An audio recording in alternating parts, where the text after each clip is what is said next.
You're listening to Thunder Quack Podcast Network.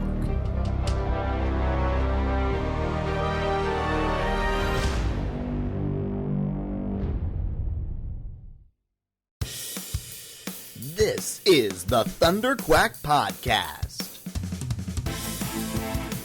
the official podcast of Thunder Quack Podcast Network, where anything can happen. So strap yourselves in and hold on to your butts. It's Thunder Quack time! Hello and welcome back to the Thunder Quack Podcast, the official podcast of thunderquack.com, which you can get early every Tuesday over at patreon.com/thunderquack, or you can wait and get it late on podcast services across the galaxy every Friday. I am one of your hosts, Michael Cohen. And whoa, weird. Did I almost forget my last name? You did, yeah. I'm your other host, Amanda Conkin. And we took last week off. We called an audible on that one. And decided that we would skip it last week. What does call an audible mean? Call an audible is football. This is so funny because I used that reference. I used that phrase with Crystal probably about 3 weeks ago, and she did the exact same thing that you did. She was like, I don't know what that means. And I was like, okay, it's a football term. So normally they decide the play before they go into the whatever, the lineup, whatever. I'm not a football guy, right? But you know what I mean, when everybody lines up to start the play, right? Yes. They decide what, they've had their huddle and they've decided what play to play in that moment. Calling an audible is exactly like it's an audible. It's vocal. So in right before the play starts or even in the midst of the play beginning, you're changing the play. So the idea there is, let's say it's late in the game and you've made the same play several times and the opposing team has got your number. They know what you're going to do, right? They've figured out your playbook. They see you coming from a mile away. So you set up, and so do they, because you set up in your formation and they set up on the other side in their formation in order to counter it, because they've got to play to counteract your play, right? So calling an audible would be the quarterback saying, actually, everybody, we're going to do this instead, in the midst of setting up or in the midst of the beginning of that play, and throwing off the opposing team because they're all ready to deal with X, and now you're going to give them Y. You really could have just said it's a football metaphor. Yeah. You really could have. Anyways, no, I appreciate the explanation. I learned more than I had. No problem. I learned more knowledge than I had previously. Yeah. So we called an audible. We did something that you didn't expect us to do. Yeah. Well, we had said that we'd be back the next week, and then we decided that we weren't back that week. And you know what? It's probably kind of for the best. I don't really think that there was a lot of news last week to talk about. Yeah. But there's tons of news this week. And then this week it was Comic-Con at home last week. So and over the weekend. So there's actually quite a few things to talk about. Here's a couple of them that we'll just kind of crank out a little bit quick. Star Trek Discovery. I watched that part of the Star Trek panel from Comic-Con at home last Thursday, and then I tuned out for the rest of it because it wasn't really that interesting. But I did watch the Discovery portion where they did a table read, and then they discussed season 2 and going into season 3 and sort of what it means. But it's interesting, at the panel they didn't announce when season 3 was coming. They just said, as they've been saying, 2020.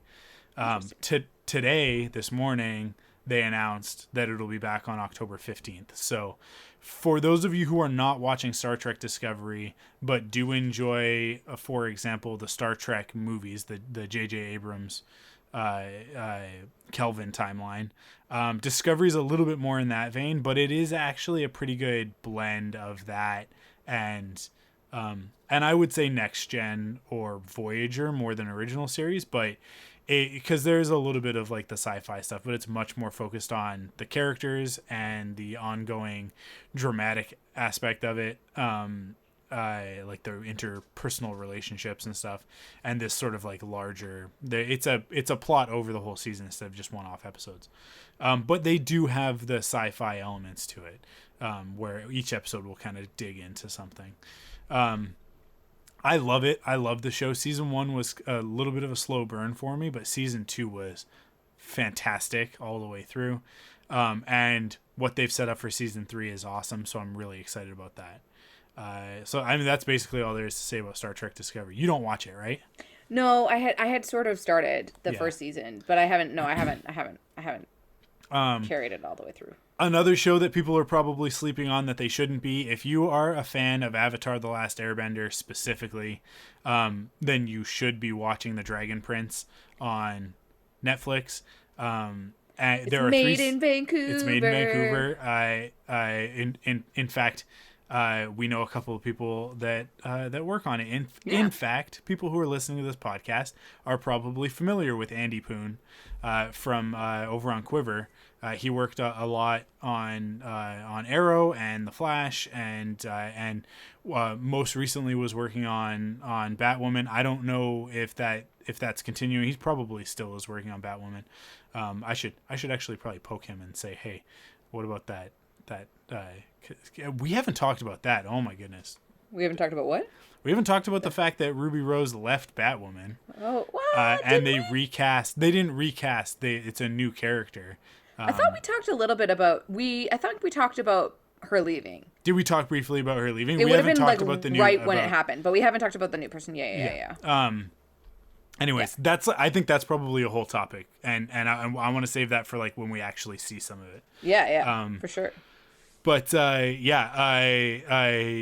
Andy worked as a concept artist on Dragon Prince. He did some concept work there as well. So, do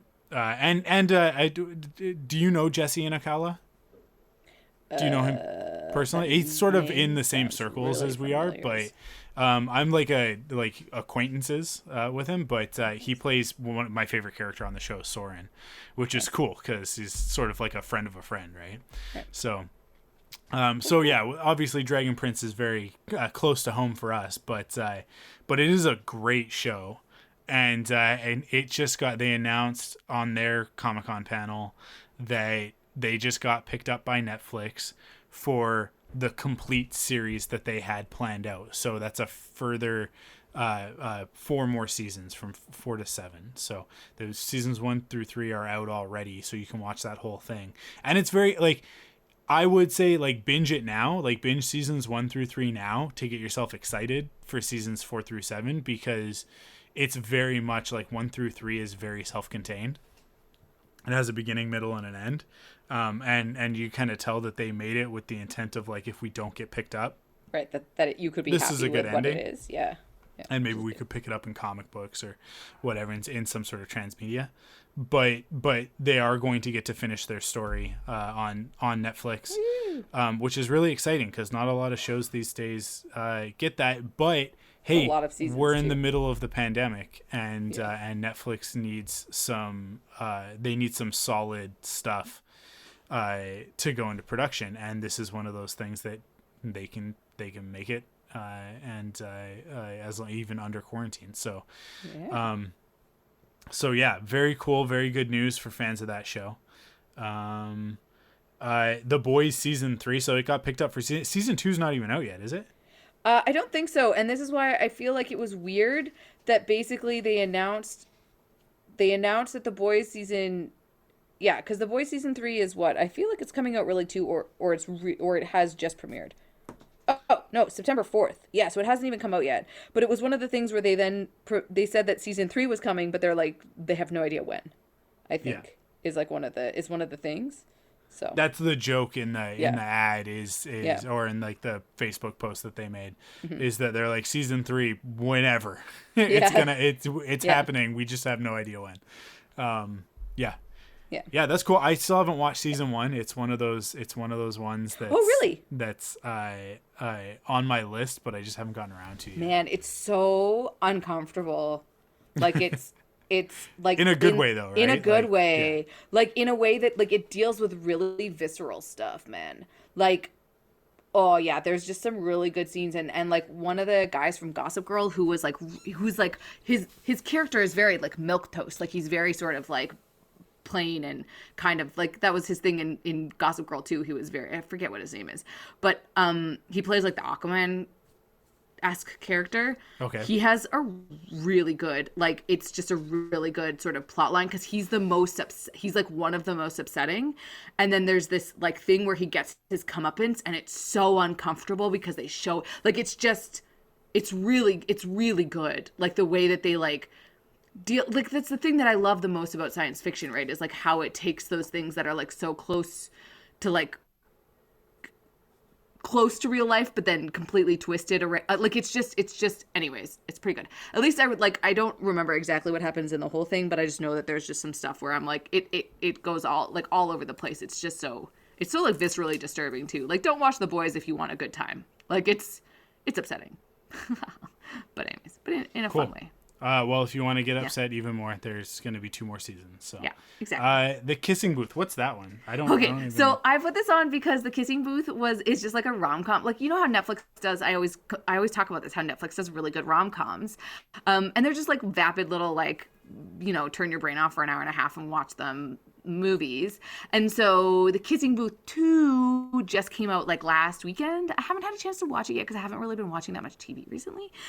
But basically it was this whole big thing where they dropped the second one and then they're like, surprise, we also made a third one. So it's just kind of fun that we get a third The Kissing Booth, and they did a similar thing I think with To All the Boys I'd Loved Before, where they did To All the Boys, like because the novel is in 3s, and I think that they then also are going to do 3 of the shows. And so anyways, it was just like a thing where they basically like dropped a teaser for the third one the weekend that the second one came out, and actually I feel like the actress from it is doing some cool stuff. But anyways, it's just a sort of, if anybody is into that kind of fare on Netflix, it's Cool. It actually, I think it like topped. It was like the number one, like Kissing Booth 2 was the number 1 movie or something in Canada this week, and then Kissing Booth, the original one, was like 10 because people were like obviously like watching the first one and then watching. So it's just like a good, fun, cute time. It's not. I'm not gonna like. It's not like breaking any barriers or anything like that. It's just good time. A good time. Yeah. You want to talk about the Central Park news? I do. So, okay, mostly I got here because Emmy Raver Lampman, I think that's how you say her name, the from Umbrella Academy. So the I forget number 3 or whatever her name, The whoever oldest she is. sister. The oldest sister, yeah. Is in the Hamilton cast. She was one of the original Broadway like ensemble, and it just clicked for me today because I kept seeing all this stuff with the original Hamilton cast, and I kept being like, that looks like the chick from the Umbrella Academy. And so I finally like looked it up today, and I was like, oh, it is the girl from the Umbrella Academy. She apparently was one of the 2 like last ensemble roles, like when they went from off Broadway onto Broadway. She was an ensemble role and like an understudy for the Seiler sisters, and then she actually was one of the original Broadway members or cast members in Chicago. Like when it went to Chicago, she played Angelica. So like she actually is like pretty involved in Hamilton. Like it was a huge part of, like, she came from a theater background. Cool. And then Umbrella Academy is like the first sort of big TV thing she did. She's done other stuff. I think she was on like Jane the Virgin and some other stuff. But anyways, in looking at that news, I realized, so a few weeks ago, Kristen Bell announced that she was no longer going to be voicing, I think it's Molly Tillerman. Yeah. On Central Park, just because of all of the conversation about providing opportunities for Black actors to voice roles of Black characters in animation. And it turns out that they have now cast Emmy Raver Lampman in that role, which I just think is really awesome for her. But it was just kind of a cool thing for me to realize that she was connected to all these different things that I was aware of, and in these cool ways. So anyway, Good for her. And I'm so excited for Umbrella Academy. It's like 4 more days that's coming out. Yeah, So it's the end of this week. Umbrella Academy season 2. Yeah. Woo. Yeah, Central Park is one of those things that I know I will never ever watch, and there are 3 reasons. First, it's on Apple TV Plus. Difficult to watch it. I technically have Apple TV Plus because we bought new phones last year, so they gave us a year of it for free. Why don't you watch it? But I can't. I can only watch it on the TV in the office or the TV in the bedroom or on my phone because Apple TV Plus doesn't have an app for the PlayStation. So, and it doesn't work with Chrome. So for obvious reasons, because Sony, Google, and Apple are all bitter enemies and don't like each other because they all compete for the same dollars. So, rather than recognizing that, rising tide raises all ships, they snipe at each other and go, you're not. Apple is actually basically they're the actual bad ones. Like they're the ones who caused the problem. But because Google and Sony will play nice most of the time. But yeah, that makes it difficult to watch. The other part of it is that it is that the animation style is oh man, what is it? I had it before. I had it a second ago. It's like Bob's Burgers or whatever. Right. I think that's the. It looks like Yeah. that without me having watched anything. It looks in that same. And I vein. cannot stand it. I can't stand it. It's just such. People are gonna just be very upset with me for saying this because Bob's Burgers is beloved by many a person, but it's that same Family Guy. It's all the post Simpsons cheap animation style. I'm not a fan of Bob's Burgers, so I'm not one of the people that's going to be giving you a hard times for this. So it's just like it's just everybody's just got like a slightly different version of The Simpsons, a slightly different version of Matt Groening, of his style. And the thing with Bob's Burgers is just that nobody has chins. Everybody's got big round heads with no chins. And it's just so uninspired, and it just drives me nuts because it's just like it's antiseptic in the same way that Family Guy is also antiseptic and well, it's a certain kind of style though. Some people, in the same way that I love certain kinds of garbage books, like there's right. It's not for everybody, but there's somebody who's probably like that's exactly what they're sort of.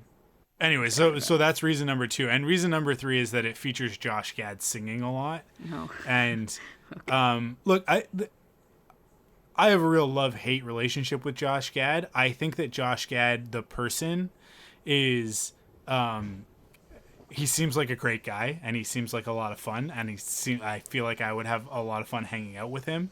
A lot of his acting choices when he is playing let's call them likable characters are obnoxious. So like Olaf I don't like the character Olaf in Frozen. And not because I've seen the movies about 10 million times in the last 6 months. I didn't like Olaf long before Kara was born. I guess 3 years, because that's how long the movie was. I remember walking out of Frozen and being like, that was really good. I don't understand why the snowman is a character. He serves no purpose in the story. He's a little bit It's the clown character. You always need a clown character. Throughout all of history, you need a clown character. Yeah, but he's no Timon and Pumbaa. He's no high stakes there. He's not the genie. He's not, Are you aching up? Yep. He's not. He's not even like Max, the horse in Tangled, who is very much there, like it's sort of a very arch comic relief type character, even though it's a horse that doesn't talk. Yeah, I don't know. Olaf's just low hanging fruit, and I feel like that's a lot of what Josh Gad does. I will say, to his credit, his character in the show Avenue, was it Avenue 5? Avenue It's Q? The musical? No, Avenue 5 is I'm pretty sure that's the title of it. I'll look it up. I don't know what you're referencing. It's a show on HBO about a cruise ship. Avenue 5. It's a outer space cruise ship. Nice. And something goes wrong.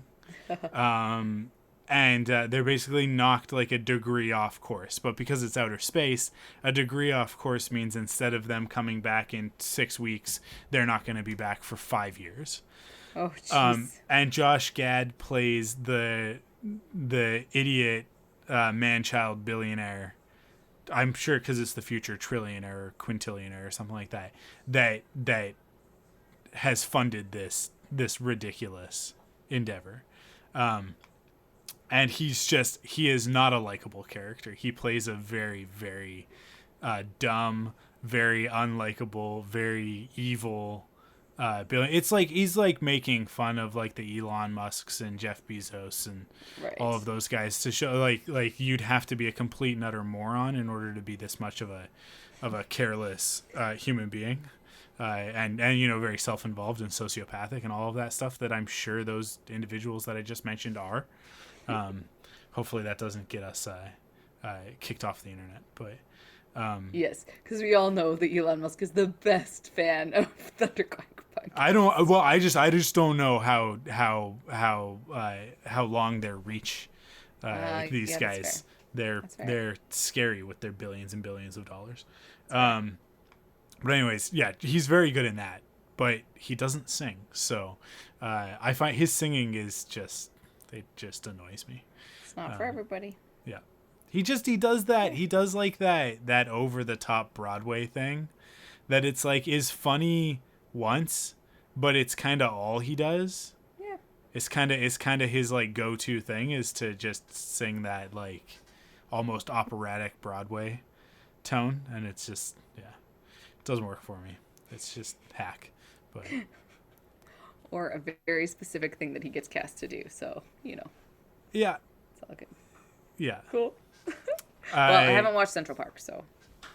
Yeah, I haven't heard anything good about it, so. Oh.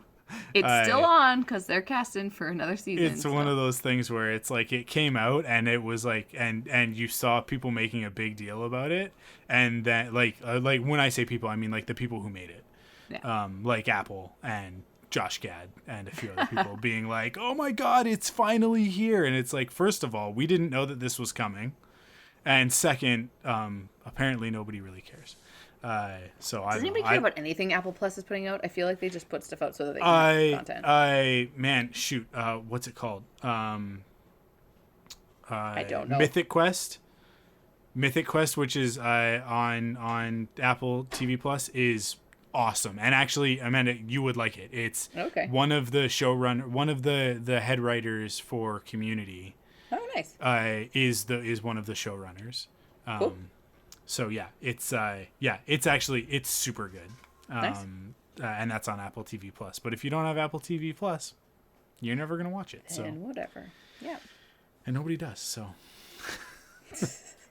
unless you bought a phone and they were like, please have this for free. Watch our stuff. Yeah.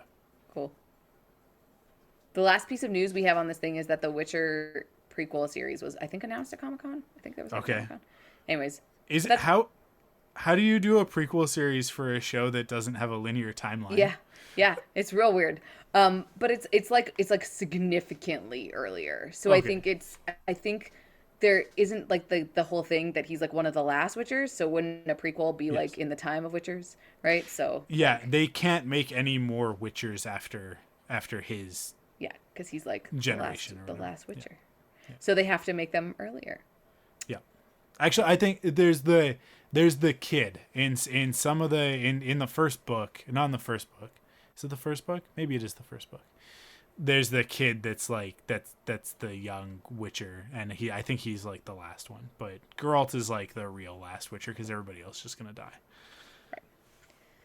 Right. Yeah. I started trying to read the Witcher series, and I'm worried that it's a little bit of translation, but also a little bit of just like a specific kind of style of writing. But like, I don't know if the writer has ever met a woman before in how he's like writing about women. Yeah. And it's like really off-putting in this, like me trying to like read this. No, I think the best thing about the Witcher television series is the showrunner is a woman.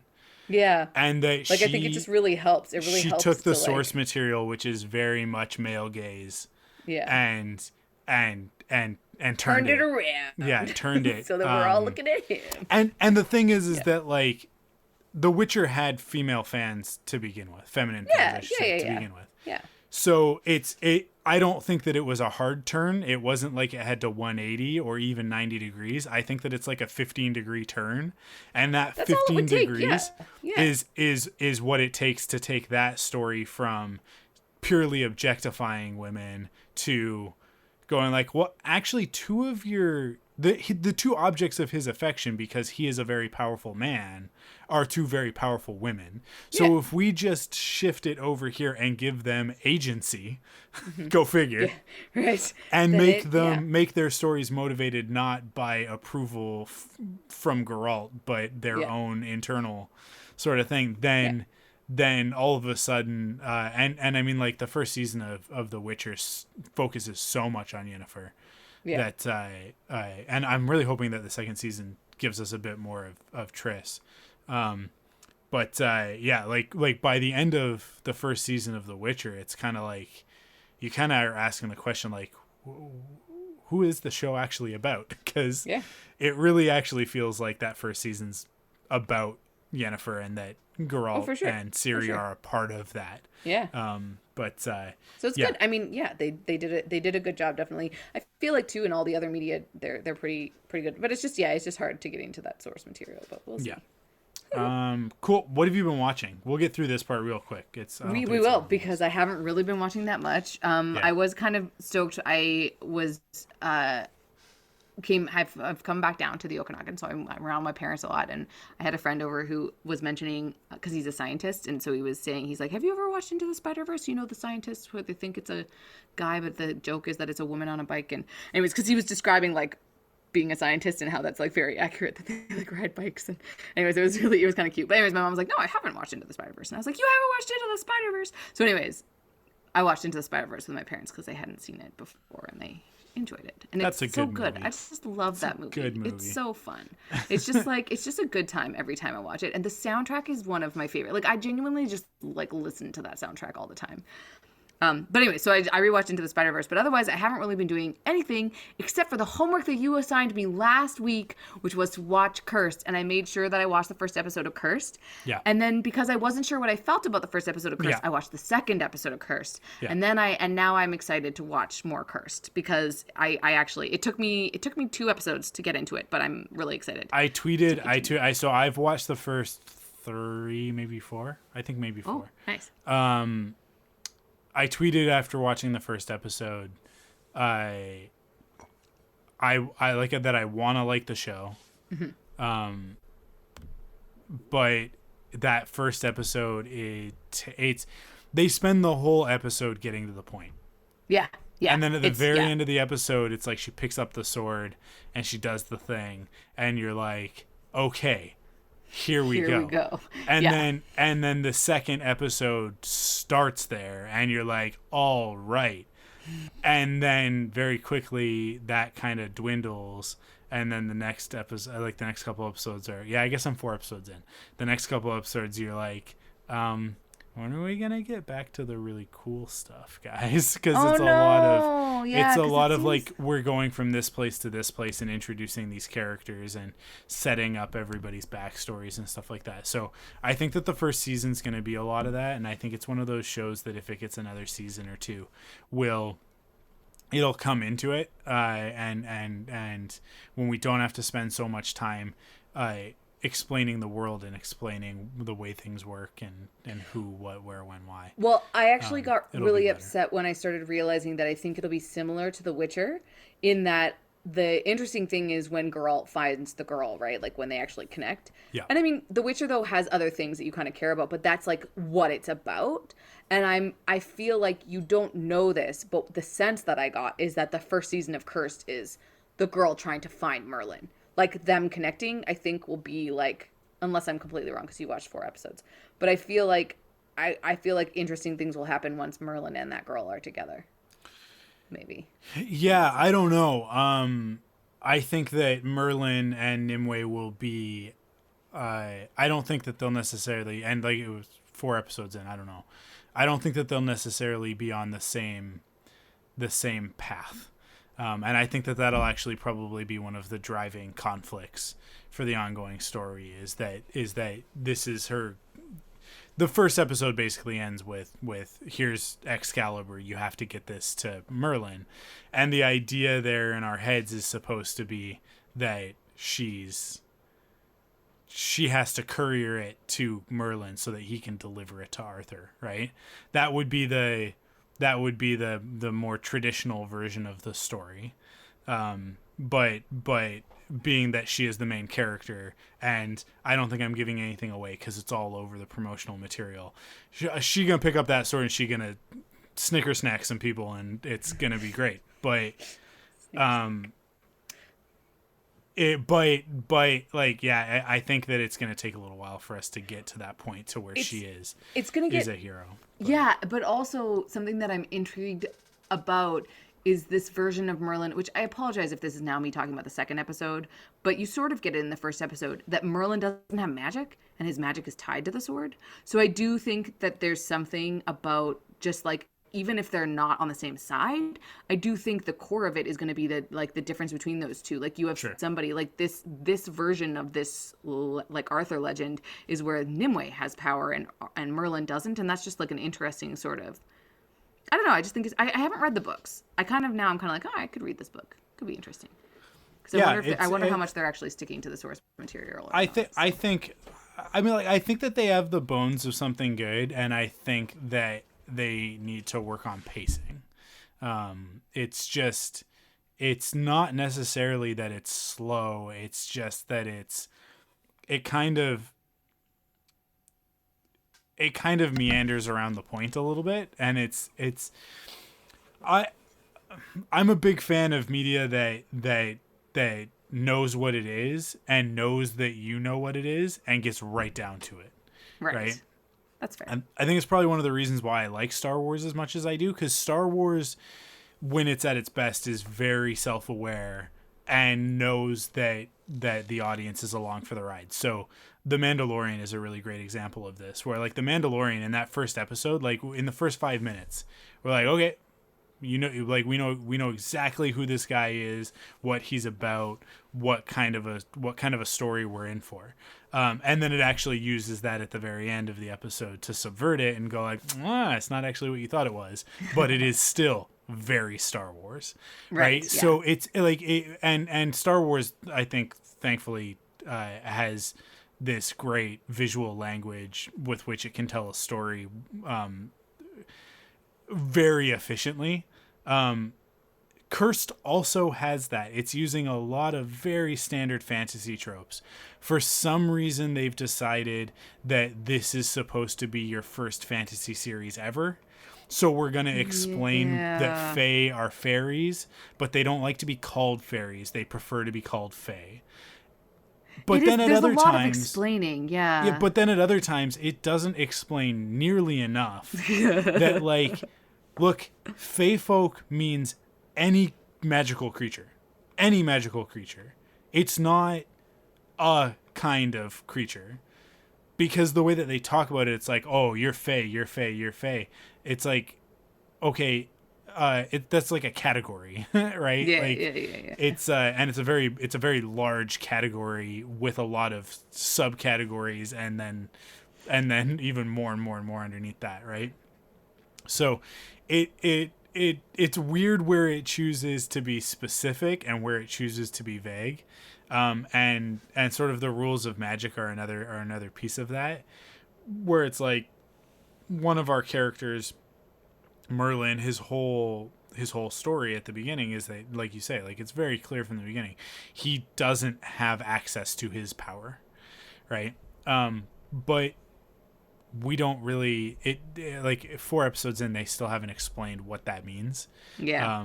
And you hope that that's a build up to a payoff, but some of the other stuff that they've done, I'm like, is it gonna be?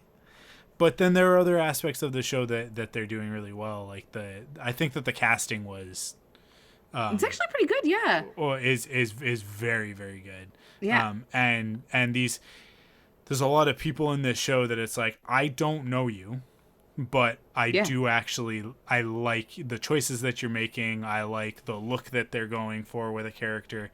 I think that they've made a lot of really smart choices in that sense. I don't like that Matt Campbell's going to get mad at me. I don't like the scene transition things. The little really? animated Dealy Bobbers, they take me cool. right out of it. They take me right out of it. I mean, they're not. It's a choice that I don't necessarily know was the right one, but they're cute. But there is a lot of things like, and this was my thing with watching the first episode, is that I thought they just threw a lot of money at something, because it's like, hey, look, we're in this market with all these like people and all this like stuff that's medievally, like I'm kind of like, but what is the story here, and why is the boat gone? Like, how is that an important? Like, there's just all these little things that I'm kind of like, I don't know if you know what your story is, or if you know like what you're doing. You're just sort of like in this fantasy world, but I don't know. I guess it took me a while too to like. I mean, is this Arthur? Is it Arthur? It is, but it is not. This is one of those like, oh, this is the real story. Like, Right, you've heard where the it's legend like, of King Arthur, but this is how it actually happened. And it's got a lot more to do with this woman than it does with Arthur. Although he is a character in the show, so. Yeah. But cool. I mean, other than Cursed, I have not been watching anything, because I've just been playing a new video game, Ghost of Tsushima, which is, it's like watching a show, but it's watching a show that you have to do more work. Did it just come out? Yeah, it came out not this past Friday, the one before. All right. Is that right? Cool. Maybe? I think so. Do people still get games like physically, or do you just download them? I mean, some people still get them physically. For me, it depends on the game, and it depends on the console, but but like a lot of stuff is digital. A lot of stuff is digital now. Yeah. Cool. Yeah. If I had physical copies of all of the video games that I own, I wouldn't have room for anything else, because I buy a lot of video games. So fair. Cool. Let's take our break for some advertisements, pay some bills, and then we'll be back with our main topic. Cool beans. Okay, so those were the ads. I don't know if you listened to them or if you skipped them. If you really want to get around having to listen to the ads, the best way to do that is go to patreon.com/thunderquack and support us over there. We got different levels. You can get the episode early, as we talk about, every Tuesday instead of Friday, or you can get it ad free. So early is $1, ad free is $5. You can get the uncut version, where we talk at length about something else, I guess. I don't know. Random. Usually random. It's pretty random and rambly and personal. Usually it's of the more personal nature. It's less geek focused. And that's in the uncut version for $10. And if you are very generous and have the means, you can support us at the $20 level and get your Patreon producers shout out, just like Brian Murawski and JJ Samuel do on every episode. So thank you to everybody who does support us on Patreon over at patreon.com/thunderquack, and consider it, think about it. But as we've talked about many times before, we're in the middle of a global pandemic. We know that money is probably tight for a lot of people still. The situation doesn't seem to be getting better for a lot of folks. So don't feel pressured. You just download the episode with the ads. That also supports the show. But if you do have the money, there are so many more important causes right now to give your money to. But if you've also already done that and you still have money left over, then you can consider supporting us on Patreon. The option is there if you're so inclined. We appreciate everybody who does. Let's get into our main topic. We talked about it. Comic-Con at home happened last week. Obviously a major pivot for San Diego Comic-Con. This is the 51st or 52nd year. I feel like last year was the 50th because I went down. Okay, so this I think this was the 51st year. So it was the 51st year, yeah. So this was the first time in 50 years that they have not had a physical Comic-Con. Yeah. And so they decided, because of the pandemic, because of the everything that's happening in the world, that they were gonna do a Comic-Con at home, which is sort of a mix of streaming and online community events and all sorts of stuff like that. And I want to talk about whether or not it was successful, how you see it, because you were at Comic-Con last year, so you have the firsthand experience of being at a Comic-Con, but also like I do, the experience of sitting at home and just hearing about everybody being at Comic-Con. Yeah. How do you feel about it, just sort of in a broad sense? Do you feel like they pulled it off, like they managed, because Comic-Con is hype, right? Like that's Comic-Con's all hype. Do you feel like it accomplished that? Well, I think part of the problem right now is that people don't really know what to hype.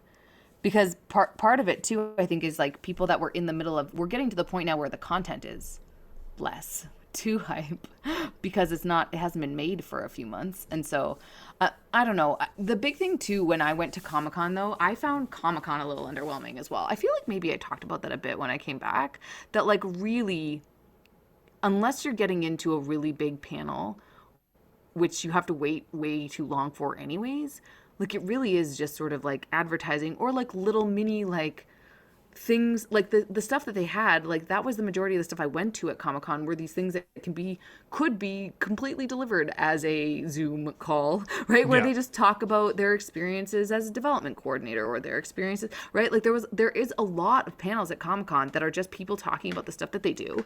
And that was the majority of the content that I was kind of interested in anyways when I was there, because the big panels with all the big stars are sort of just kind of crazy, and they're all like televised anyways, and it's not really right. Like it's just so I get what you're talking about, like it's just a big hype machine, and it's like, did we feel the hype? I feel like there's a bunch of people that didn't even know Comic-Con was happening, whereas I feel like you can't get away from it when it's actually happening, like the virtual, like the real one. At least people are like talking about it, and there's photos of it, and people were trying. But I think that I know about it because I was on all the groups. Like I'm on like a Facebook Comic-Con group, so everybody talks in there, and I'm on like just a bunch of things where people just happen to be posting stuff about Comic-Con. Like there was like this little shrine in Comic-Con, like at one of the restaurants, I guess it's like, I also think I didn't do Comic-Con right, because apparently there's like so many things that I think if you go every year and you have like your different like there's things that people do, and it's like all part of it. So, but I think that that's part of it too, like just with con culture in general, is it's not necessarily about the stuff. It's about who you go with, who you see, how you hang out, your own experiences. It's the extra stuff, right? It's the sitting around in the hall, taking pictures, like dressing up. I don't know. What are your thoughts? Yeah, I think they whiffed the bat real hard. That's a second sports metaphor in one episode. Points to you. Whiffing the bat is when the ball goes across the plate and the bat doesn't go anywhere near it.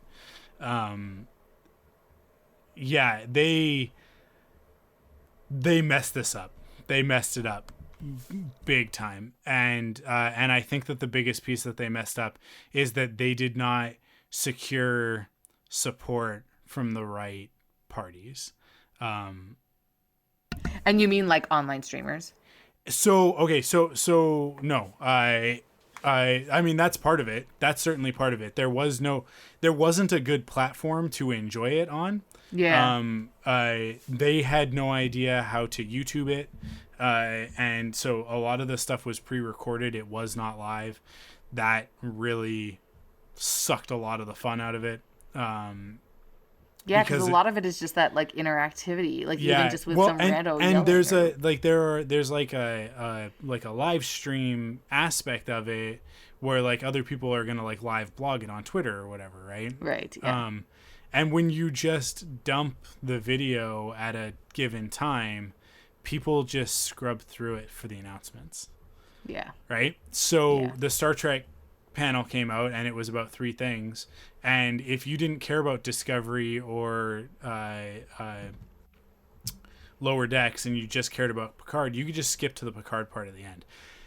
maybe that's better for the user, but in terms of a Comic-Con experience, it really That's ruined not what it. it's for. Yeah.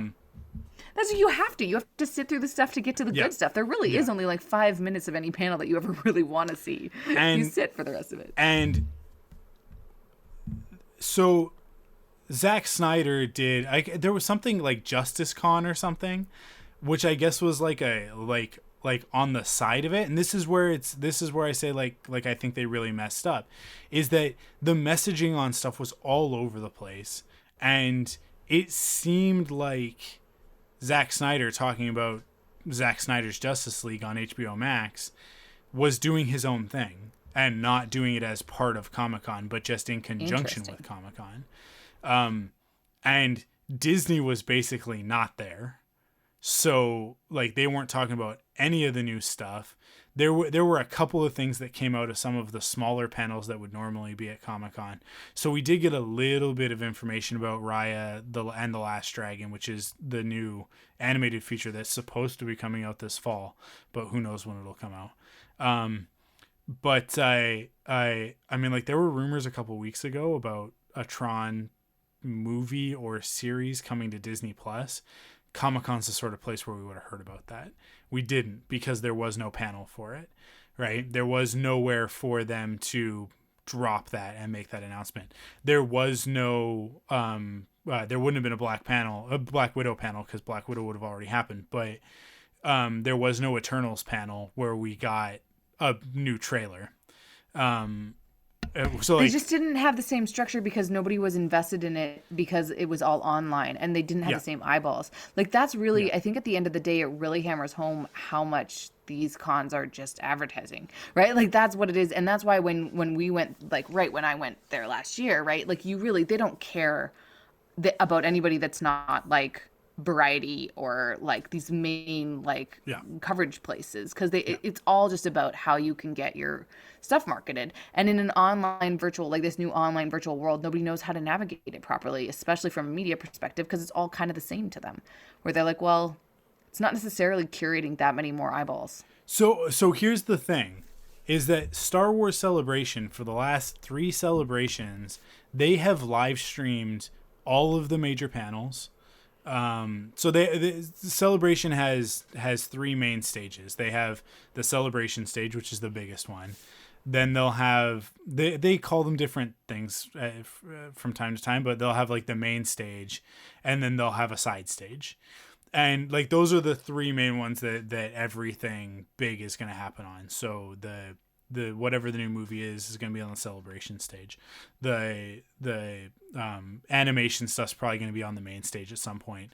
The side stage will probably have some of the more supporting actors, because the bigger actors will be on the Celebration stage at some point. But like they tend to they covered those 3 stages in the panels that are going to be on those. Those are live streamed, and then they have a bunch of smaller stages like the podcast stages, the collector panels, and all the other stuff that's more like the community run stuff. That stuff doesn't get live streamed, but unless you choose to live stream it, which we actually, when we went in 2010, when I went, 2010 I didn't have a panel, so when we went in 2012, we did a live stream of our panel, and I've live streamed every panel that we've done from Star Wars Celebration, but we do that on our own sort of setup. But for the most part, like the main stuff, the stuff that they are marketing, is sent out to the larger world. Now, I don't think that the majority of people know that. All they care about is the trailer, right? Right. Like you don't care to watch the whole panel. You just care to watch the trailer. And I think that's where most people fall on this stuff. But if you are the diehard, which there's a thing in business called Net Promoter, and you have a Net Promoter score, the NPS score, and NPS is, in my opinion, garbage for the most part, because it's a completely made up metric and there's no science behind it. But the the ideology behind it is sound, and the ideology behind it is that your evangelist. Now, the Net Promoter tries to quantify what an evangelist is, and you can't do that. It's not a number, because those numbers are subjective, and it's all a matter of opinion. But like, if I give you if I ask somebody to give a rating for this podcast, some of our more devoted fans might be like, yeah, it's like a 4.5 out of 5. It's like, really? You wouldn't just give it a 5 out of 5? Right? But like that doesn't necessarily, they're not like taking anything away from it, right? It's just like, well, honest opinion, 4.5, right? Oh, maybe it's a 7 out of 10, right? And it's like, if it's out of 10, a 7 out of 10 sounds like a bad score, right? But it's actually not that bad. Net Promoter treats it like it's not, like it doesn't mean anything. But what you're trying to quantify is who's an evangelist and who's not. And this is what Comic-Con has completely missed out on. And what Star Wars, Lucasfilm, what they do understand is that those evangelists, however you want to quantify that group, they are going to be the ones who are going to make sure that everybody else knows about the thing. Yeah. So when the Obi-Wan Kenobi series is announced, yes, major publications are going to pick it up. They're going to post a story. Most people aren't going to read that story, but they are going to find out the details somehow. And that somehow is they're probably going to hear it from their friend who's a huge Star Wars fan.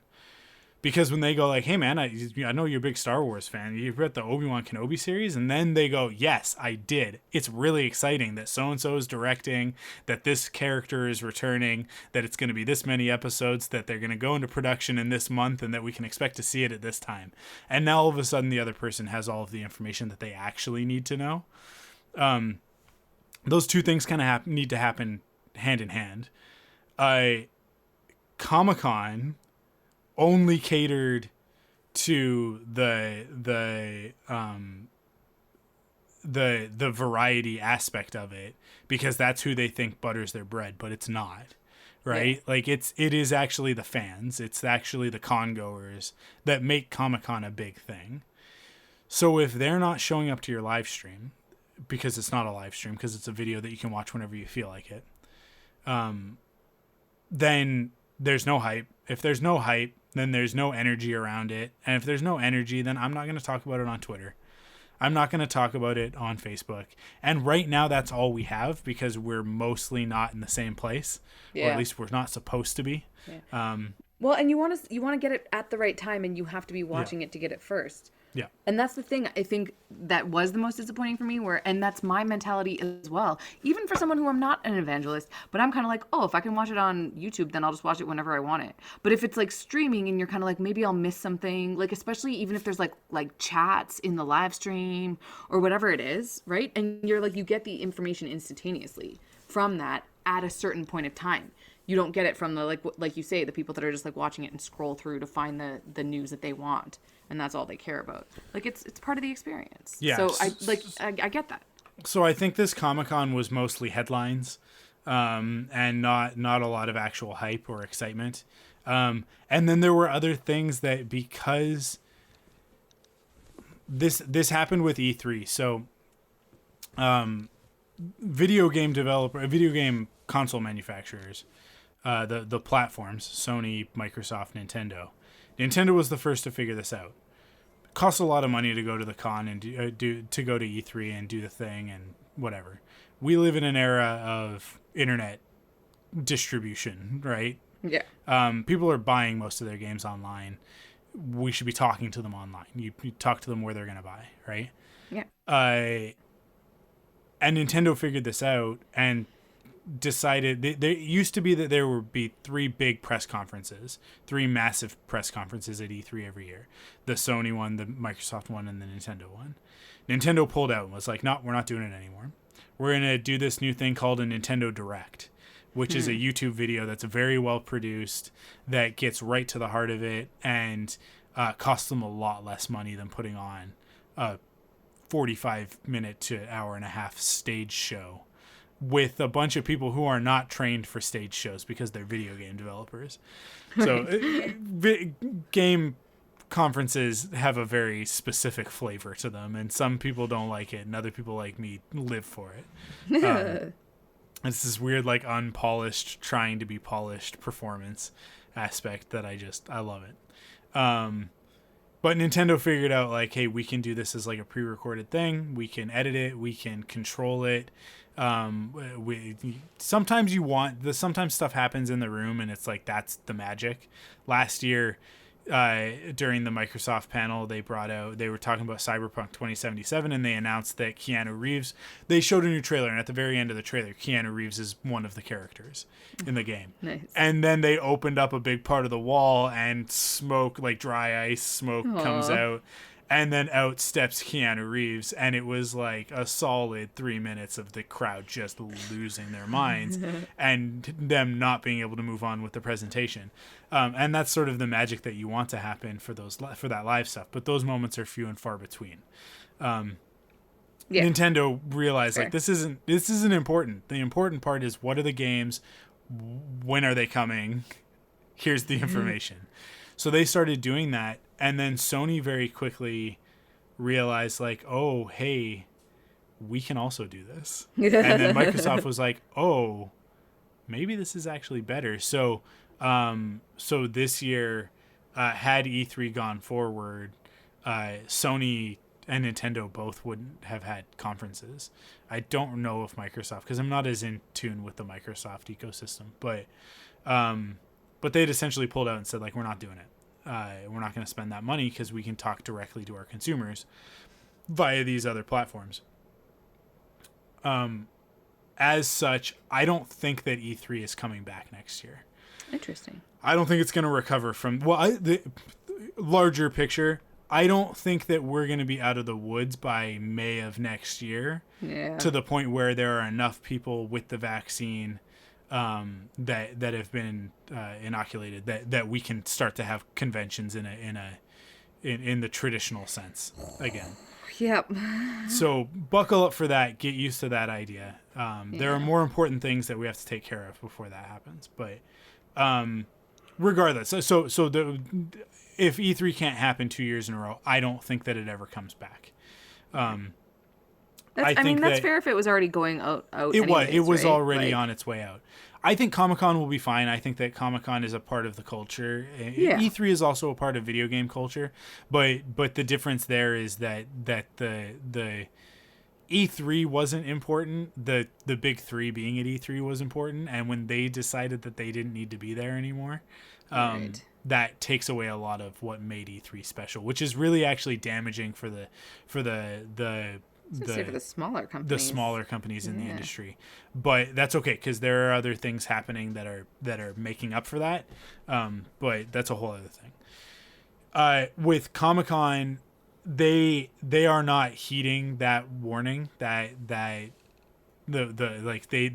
are not paying enough attention to what happened with E3, and realizing that, like, hey, if Disney realizes that they don't need to be at Comic-Con, which they kind of already have, because they make their big announcements at their own press conferences and stuff like that, separate from Comic-Con. And they don't need anybody to advertise Disney for them. Yeah. If they stop doing panels at Hall H, you don't have a Comic-Con anymore. And it's one of those things where, like, it's grown to this size, so now it has to be maintained at this size, right? It's that thing of when you first move out and you get your first job and you're living off of $800 a paycheck maybe, and you're like, and that most of that is rent, and your groceries are actually probably about like $40 a paycheck, because after you've paid all your rent and your bills and whatever, but you get by, right? Yeah. And then you go up to $1,000 a paycheck. And at first, those first 2 weeks, you're like, or first two paychecks, you're like, yeah, awesome. I got all this extra walking around money. But very quickly, you start picking up, well, I'm going to, now I can afford a car, so I'm going to get a car, so now I have insurance, right? And your expenses grow to fill that space. And you, as you progress in your career and you make more and more money, then all of a sudden, if you lose your job, it's like, oh, well, now I have all of these bills to pay and stuff that I can't live without, and or I've got kids and a family to worry about and a mortgage payments and all that sort of thing, stuff that isn't as flexible. That's where Comic-Con's kind of at, is that like it's become this juggernaut beast. And you can't just scale that back next year. You can't just say, well, we're going to go back to what we used to be, because now you have employees. Now you have Comic-Con International as a corporation that, like it pays people all year round in order to organize this thing. And what are you going to do? You're going to have to lay a bunch of people off. Probably you're going to have to downsize. You're going to have like a whole bunch of these other financial ramifications. In my opinion, they should be much more future minded and paying attention to where the ball is going, rather than where it is right now, because it seems like they're very focused on where it is right now. Because when it comes to, like I said, Star Wars Celebration, Sony did a conference for a little while called PSX, where they did a very similar thing where it's like everything's live streamed, all the big panels you can watch from home. So it's like the people are there because you want to be there, right? You want to be in the room. But even if you miss out on that, if you don't get tickets to it because it's sold out, then I'll just watch it from home. That's cool. I'm still a part of it, right? Yeah. Still be part of the conversation. It still adds to the hype of the whole thing. So Comic-Con needs to figure that out. But it's going to be difficult for them because they have to also wrangle everybody, right? Like it's easy for Star Wars to do it because Lucasfilm is one company and Star Wars Celebration is just focusing on the one thing that Lucasfilm does.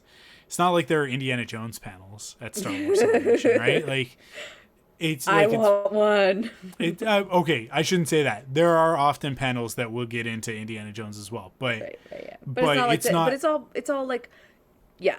I get what you're it's talking focused, about, though. right? Like, Comic-Con is more of a curator, right? It's not actually... There's nothing that they create themselves, right? Like, there is, the Toucan? I feel like that is, like, it, right? Everything else is about curating other people's content. Yeah, and having a place. So as that... What they needed to do is, they needed to wake up to the reality that they weren't having Comic-Con a lot sooner. Whether they announced that to the world or not, they should have, as a company, figured out we need to pivot, because as soon as we get within striking distance of having to close this thing down for the year, we need to have our plan in place. They didn't do that. They waited until just before they had to make that decision to decide to do the other thing, which is Comic-Con at home. They should have, in my opinion, created a platform. And it should have been, if you go to comiccon.com or whatever I think it's comicconinternational.com or something. But it should have been an easy URL, and it should have been the streaming platform, and it should have been a partnered with Google, with YouTube thing.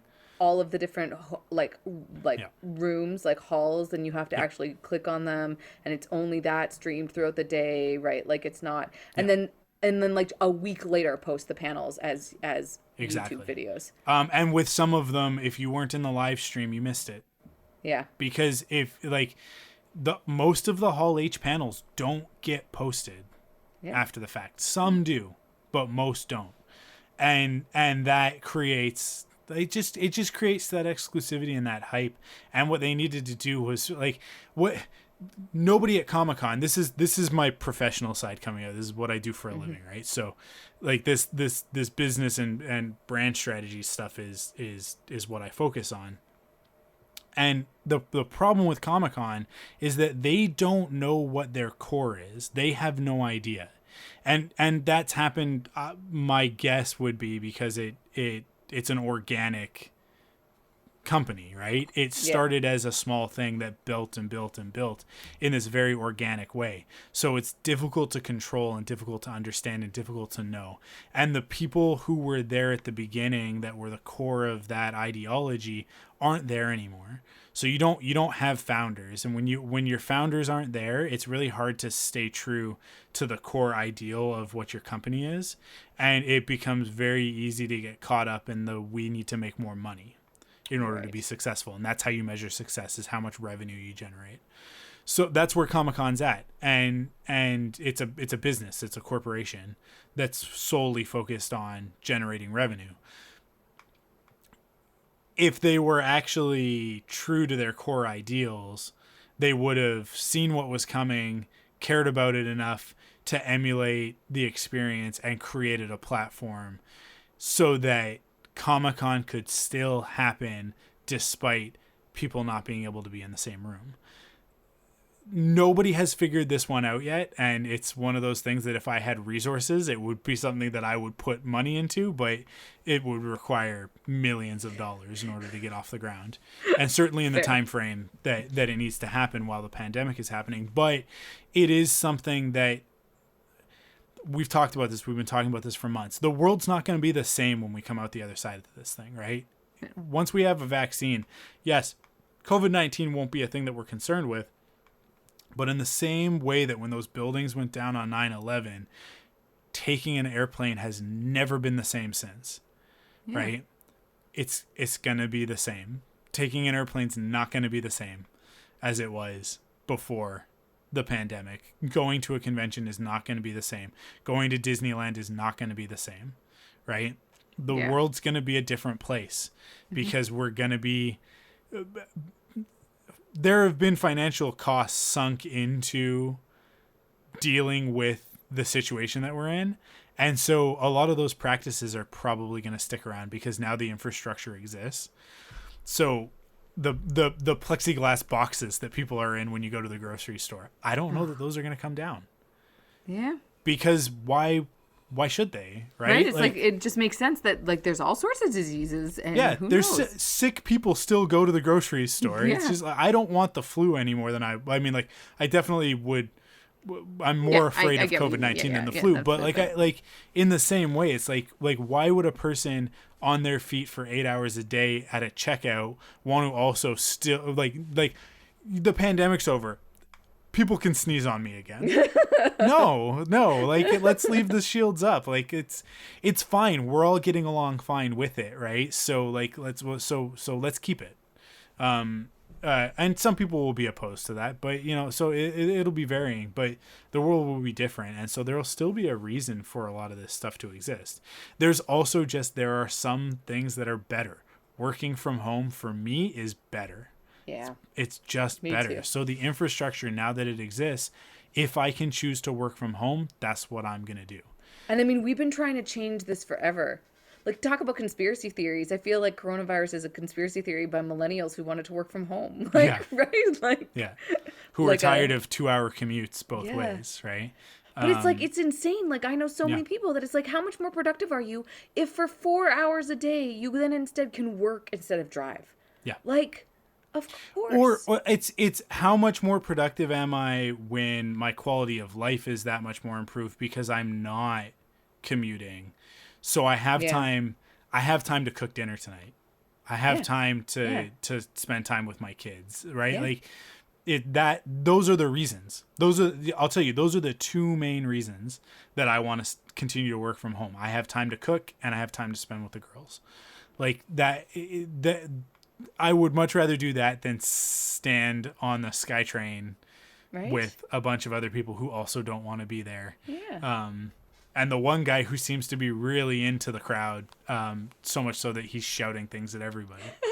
Right? Like I can do without that experience. But for me, I mean, too, I live so close to my work, but even me, like, being able to be at home and, like, do my laundry or, like, do my dishes during the day so that I don't come home and then just am so exhausted that I can't do, right? Like, it's just, I don't know. I quite enjoy it as just, like, overall.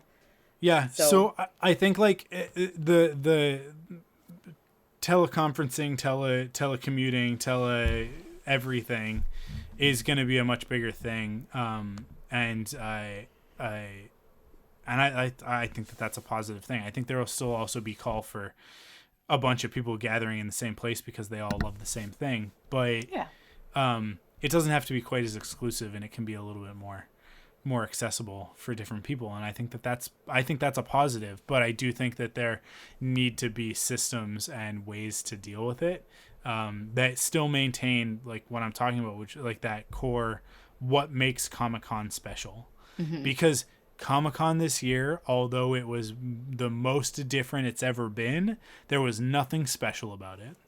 Yeah, that's fair. I watched that Star Trek panel, and the table read was really cool. It was really neat that they did that. But then they went, we don't need to make our announcement. And they waited until Monday because they have metrics that tell them that, like, well, if we do this on Thursday when our panel is scheduled, less people are going to see it than if we do it at 9 a.m. on Monday morning. Yeah. Right? So that's when they did it. That's because that's what their social media metrics told them to do. So but if it were a real physical panel with people in the room, they would have made a different choice. Yeah. I guarantee they would have made a different choice. And so what needs to be captured is why would they have made that different choice, right? And it's because those eyeballs would have been there. They would have been dedicated, and people would have been sitting on the other side of that door waiting to hear the news. Right. Yeah. Right. Yeah. That makes sense. So, we'll see. We'll see if others can figure this stuff out. Star Wars Celebration was supposed to take place at the end of August. We still haven't heard anything from Lucasfilm or ReedPop about a virtual conference that's going to take its place. There are some fan things happening that'll deal with the community side of that, but in terms of the official Lucasfilm announcement arm of it, we haven't heard anything. I do anticipate that there will be something. There will be at least a panel of some sort, that like some sort of a video that they'll put together to announce some stuff because they have to. They have to. For real, they have to, because there are people right now online. The conversation this morning started that it's funny. Apparently, Lucasfilm has decided that they're not going to make any new stuff and they're not going to announce anything because a bunch of people online don't like Rise of Skywalker. Now, I think that it's a vocal minority. I am part of that vocal minority. I don't think that that's any surprise to anybody. I don't think that Lucasfilm cares as much as these conspiracy theorists on the internet think. They're gonna make what they're gonna make regardless of what people online are saying. That said, they're still making money. Yeah, they did make The Rise of Skywalker as a reaction to The Last Jedi, but the way that was received by a certain contingent, but yeah, they're not canceling projects. We're in the middle of a pandemic. That's why they haven't announced anything. Also, guess what? They just announced a new TV show a week ago, right? They just announced a new animated series. They also, Hasbro has announced a whole bunch of new action figures that are coming out that people are really excited about. They, 2 weeks before that, announced, I think it was 2 weeks, a whole bunch of Mandalorian stuff from the publishing arm of like an original novel that has to do with the characters from The Mandalorian, visual guide, the art of book. Like, they announced a bunch of stuff. They haven't not announced anything, but there are people, because they haven't announced movies, and because on the weekend, I guess, it came out that the next movie is getting pushed a year. It was going to be 2022. It's now 2023, and the other movies have been pushed as well. Do you know which movie that is? Because I don't know which movie that is. No, we have no idea what movie it is. They haven't announced it yet. We expected that maybe we would hear something at Star Wars Celebration. That's the sort of place that you make that announcement. Right. They still have to make that announcement sometime this year. Right. But we don't know what form that'll take. So who knows? Maybe they'll get it right. Maybe they'll figure it out. But I mean, if anybody was going to get it right, I feel like it would be them. So here's hoping. Yeah. They're also the last ones who need to worry about it, because if they announce that they're going to do a movie about Luke Skywalker's dog pooping, it'll get coverage. It's so upsetting. Yes, you were correct. It doesn't matter. It's Star Wars. If you just say we're making a Star Wars movie, it'll be on every website within 15 minutes. There's a worse thing right now about leaks and that sort of thing, which is a whole other topic. But oh, jeez. About all this stuff getting leaked before it's announced and that sort of thing. But I don't know. We've solved nothing, but we've certainly criticized a lot, which I think is our job as podcasters. As we always do. Yeah. That's it. I mean, like, if somebody wants to hire me to help solve the problem, I'll gladly contribute everything that I just said. But that's it. That's all I got. That's all I got tonight. Me too. I'm tired. I've been going to bed so early because of this heat wave. Have you? Because I'm just like wiped at the end of the day. I have been going to bed so late because of obnoxious children. I mean, that's fair. I don't have obnoxious children. A So. teething baby and an almost 4-year-old. So Oh, I miss them so much. yeah. Kara asked tonight when I said that I was like, I have to go. You have to go to bed. I have to go record a podcast. She went, "Are you recording with Auntie Mandy?" I was like, "Yes." And she's like, "But she's not coming to the house, right?" I was like, "No, she's not." Yeah. So she does. She hasn't forgotten who you are. If that's Good. if that I'm means so anything. glad. Maybe No, it Cassie has, doesn't. but Oh, yeah. That's okay. She can be forgiven because she is yeah. just absorbing life. Cool. I'm glad. Well, I'll come see Kara yeah. soon. Well, that's it. That's it for the episode. Yeah. That's it for this week. Hey, it's a long weekend next week. Can we see if we can audible again? We'll see. Let's see how we. We'll see. I forgot. I'm actually like camping next weekend, but I might be back in time. Maybe We'll I'll get a figure guest it out. host. Maybe I'll get somebody else. Oh, Maybe yeah. I'll replace you. I was gonna say I feel like I'm easily replaceable. You can You can figure out. I did most of the talking tonight, and I feel it in my throat. I mean, you did. You have a lot of opinions, though, and Yeah. I mean, it's not the first time that has happened. You're just here for the color commentary. Basically, for the heckling. I come yeah. for the heckling. Yeah. Thank you for listening. On this one especially. I know we say that a lot, but how do I even end this show, man? You did I don't most know. of it in Here's the the thing. middle. Here's the thing. I'm going to say this right now. This is the last week. This is the last week that I'm doing this. After this, I'm going to say that's it. And then it's going to be a pre-recorded thing cuz I'm Hey, tired that's a of having good to figure it idea, out though. every week. But you should. Yeah. We should. I mean, I feel like we're one of the only podcasts in the world that has their extra every single time and different every single time. I think sometimes it can be fun, but I'm tired. I'm too exhausted. I'm just too tired. I go to thunderquack.com, check out all the other great podcasts in the Thunderquack Podcast Network, and follow us over on Facebook, facebook.com/thunderquack, on Twitter @thunderquackpod, and on Instagram @thunderquackpodcast. You can also follow us individually. I'm at akonkin, AKONKIN. You can add an 86 to that for Instagram. That first one was Twitter. Mike cut out in the middle of him saying that, so I don't even know if I came in at the right time. I heard him You say, did. You did. Okay, Yeah. good, because I heard you say Instagram, and I was like, I think that this is my cue. Okay. You can follow me on Twitter and Instagram at ArkWolf, ARKWULF, where you can just get inundated with, on Twitter, lots of angry Raylo conversation right now. And on Instagram, pictures of my kids. If you had started, if you like 5 years ago when you were listening to this podcast and hearing Mike and Amanda, who would you have thought in 5 years that you'd be actually following on Twitter for Raylo and like commentary? Yeah. I feel like you did a big 180. I love it, Mike. Thank you for keeping the Raylo alive. So one of us has to. If you want to support us, you can do that in 3 ways. First, by leaving a rating and a review on the podcast service of your choice. Ratings and reviews help other people find the podcast, particularly them 5-star ratings. Stop what you're doing right now. If you got your phone in your hand already, I know you do. You're scrolling through Instagram while you're listening to this, okay? Stop. Go to your podcast app. Leave the rating and review right now. We'll wait. No, we won't wait, but you can pause it and pretend like we're waiting. It helps other people find the podcast, which, that's we want that. Grow the community. It's just do us a favor. Do us a solid. It really doesn't do anything for you specifically, but do something for somebody else for a change. It helps out. Yeah. You can also bully listeners. I think that's a good way to get their support.